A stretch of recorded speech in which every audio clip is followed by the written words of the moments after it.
Hello বন্ধুরা, আশা করি তোমরা সব ভালো আছো। আজকে আমি বানাবো পেঁপে দিয়ে চিংড়ি মাছ দিয়ে পাতলা ঝোল। একটা কড়াই গরম করে তাতে সর্ষের তেল দিয়ে জিরে ফোড়ন দিয়ে চিংড়ি মাছগুলো আমি আগে থেকে নুন হলুদ মেখে রেখেছিলাম। এবার ওই কড়াইতে দিয়ে ভালো করে চিংড়ি মাছগুলো ভাজা ভাজা করে নেব। তারপর পেঁপে আর আলু ওই চিংড়ি মাছের সঙ্গে নুন হলুদ আর কাঁচা লঙ্কা দিয়ে একটু ভালো করে ভেজে নেব।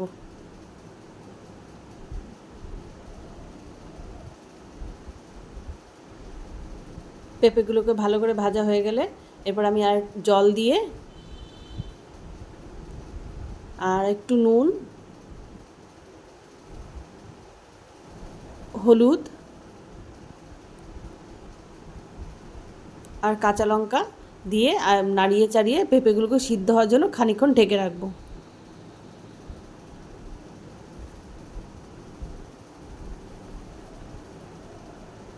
পেঁপেগুলো সিদ্ধ হয়ে গেলে যে যেরকম ঝোল খেতে চান ঠিক সেরকম ঝোল রেখে দেবেন।